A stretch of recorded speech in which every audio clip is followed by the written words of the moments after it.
I think I have to go my own way. What the fuck, dude? We've been here doing this for 14 years. The last 5 felt like 20. Richard Rawlings, the charismatic star of Fast and Loud, once ruled reality TV with chrome-plated confidence and a garage empire that revved up millions of fans.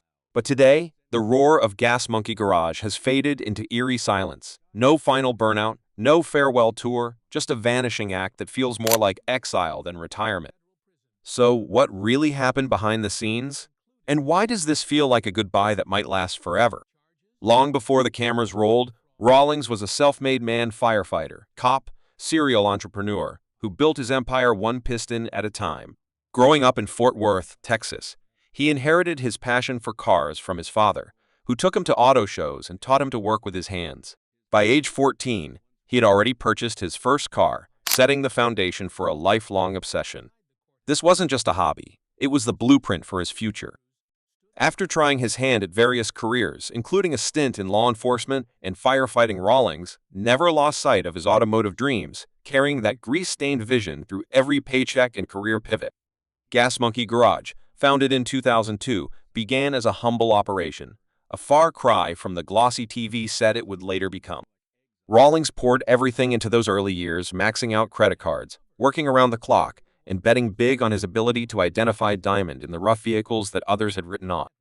The gamble paid off slowly, building a reputation in Dallas car circles for quality restorations with a distinctive Gas Monkey flair. But it wasn't until Discovery Channel executives caught wind of Rawlings' larger-than-life personality and eye for automotive treasures that the true acceleration began.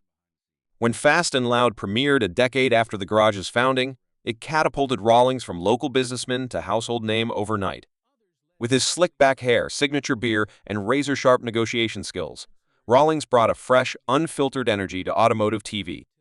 The show's formula was simple: hunt down beat-up classics, restore them with flair, and flip them for profit. But the real magic was the electric chemistry between Rawlings and master mechanic Aaron Kaufman, a dynamic duo whose banter and bickering fueled the show's success. Their contrasting personalities, Rawlings the bombastic businessman, Kaufman the bearded perfectionist, created a captivating yin and yang that kept viewers coming back week after week. The show's authenticity set it apart in an increasingly crowded field of automotive programming. Viewers weren't just watching cars get fixed, they were witnessing the genuine thrill of the hunt. Rawlings would disappear into forgotten barns and dusty garages across America's heartland, emerging triumphantly with neglected classics that most had given up for dead. These weren't stage finds, at least not in the early seasons. Rawlings had a legitimate talent for sniffing out potential where others saw only rust, and fans connected with that authentic passion. Each episode became a treasure hunt, with Rawlings as the charismatic guide leading viewers through America's automotive history. For 8 glorious seasons, Rawlings was untouchable, a rock star in a world of grease and gearheads. The show consistently ranked among Discovery's highest-rated programs, drawing millions of viewers who tuned in religiously to watch the Gas Monkey team transform automotive relics into road-worthy masterpieces. Rawlings leveraged this success with remarkable business acumen, expanding far beyond the confines of a traditional garage. Gas Monkey Bar and Grill opened in Dallas, offering fans a taste of the lifestyle literally and figuratively with live music, motorcycle stunts, and menu items named after famous builds.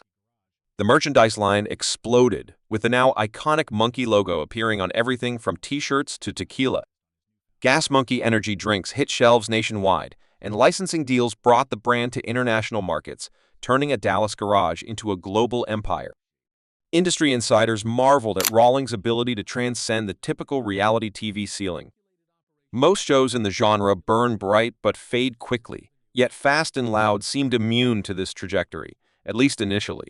Rawlings wasn't just the face of a show. He'd become the ambassador of a lifestyle, a modern manifestation of American muscle car culture repackaged for a new generation. Celebrities clamored to appear on the show, from rock stars to actors, all wanting a piece of the Gas Monkey magic. For a time, it seemed the empire would only continue to grow, with rumors of additional spin-offs, movie deals, and even a Gas Monkey theme park making the rounds in entertainment circles. But beneath the hood, trouble was brewing.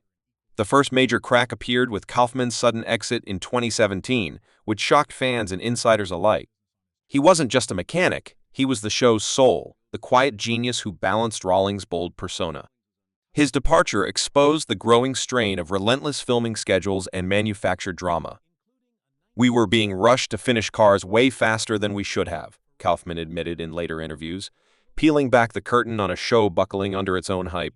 What started as authentic car builds became more about deadlines and drama. "I couldn't put my name on work I wasn't proud of anymore." The revelation hit hardcore fans like a bucket of cold water. Many had suspected the increasing theatrics, the impossible deadlines, the convenient surprises that created tension, but hearing it confirmed by Kaufman legitimized their concerns. The show that had prided itself on authenticity was now being called out by one of its own stars for prioritizing entertainment over craftsmanship. This wasn't just behind-the-scenes gossip.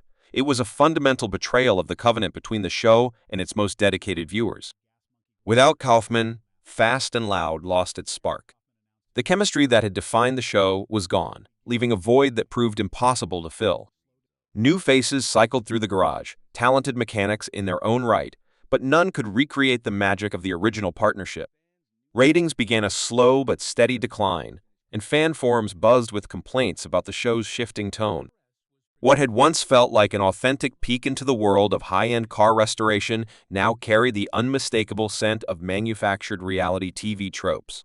Rawlings, a true car guy at heart, found himself trapped juggling Discovery's demand for over-the-top entertainment while trying to stay true to his roots. "The show is real, but television is television," he confessed during a rare candid interview.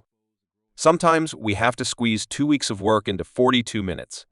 The pressure turned the garage into a gilded cage where creativity was sacrificed for clicks and genuine craftsmanship took a backseat to dramatic narratives that would play well in promos. The very success that had allowed Rawlings to build his empire now threatened to corrode its foundation. Behind the scenes, the cracks in the empire became impossible to ignore. Former employees began speaking out, though most did so anonymously to avoid burning bridges in the tight-knit automotive community. They whispered about grueling schedules that prioritized filming over quality work, about cars rushed through restoration to meet artificial TV deadlines, and about a workplace culture that increasingly valued drama over craftsmanship. "We felt like we were sentenced to life on a TV schedule," one mechanic lamented. "Beautiful cars deserving of months of attention were getting weeks, sometimes days. That's not restoration, that's just television." The pandemic offered Rawlings a rare pause, a forced hiatus from the relentless grind he'd endured for years. For the first time since the show's inception, he had time to reflect, to step back and evaluate what Fast and Loud had become versus what he had originally envisioned. When filming resumed with new safety protocols in place, something fundamental had shifted. The magic was gone, replaced by a mechanical routine that felt increasingly hollow. Discovery executives clung to their formula, demanding the same high-octane drama that had delivered ratings for years. Rawlings, meanwhile, craved reinvention, a return to the authentic car culture that had inspired him in the first place. The stalemate was inevitable. Then, without warning or fanfare, Fast and Loud vanished from the airwaves. No series finale, no emotional send-off, just a quiet fade to black that left fans bewildered. For a show that had once dominated primetime and defined an entire genre of automotive entertainment, the abrupt end felt jarring and undeserved. Industry insiders reported conflicting stories. Some claimed Discovery had pulled the plug due to declining viewership. Others insisted it was Rawlings who walked away, burned out and seeking new challenges. The truth, as always, likely lies somewhere in between, a mutual recognition that the road had reached its end. But for Rawlings, the show's conclusion wasn't an ending, it was liberation.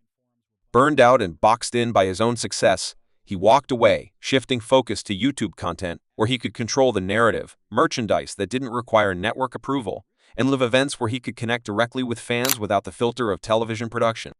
He began investing in new ventures, exploring opportunities beyond the automotive world that had defined him for so long.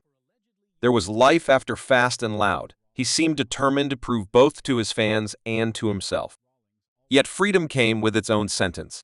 No matter how far he moved on, the shadow of Fast and Loud followed. Every interview inevitably circled back to the show. Every public appearance drew fans who begged for revival hints. Every new venture was measured against the heights of his television fame.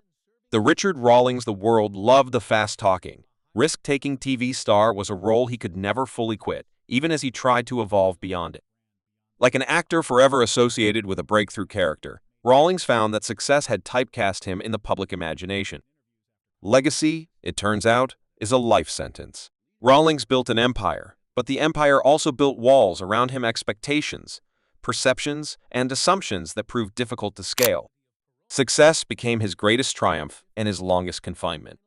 Even now, years later, he's tethered to the past, forever Richard Rawlings from Fast and Loud, regardless of whatever new identities or ventures he embraces. He didn't leave because he was done, he left because he wasn't. There were new stories to tell, new ventures to chase, but they had to happen off-script, beyond the glare of reality TV's demands and limitations. Industry veterans recognize the pattern. Reality television has a way of consuming its stars, offering fame and fortune in exchange for an authenticity that gradually erodes under the weight of production schedules and rating pressures.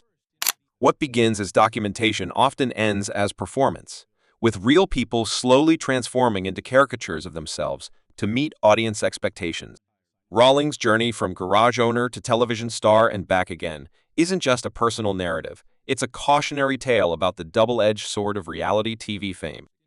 In the end, his exit wasn't a crash.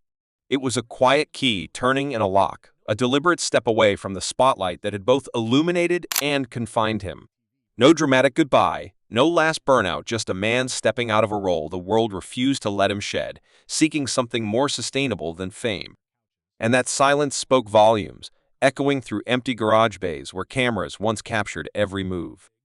The garage doors closed, but the legend, for better or worse, lives on, a testament to the power of American entrepreneurship and the complex price of public success in the reality television age.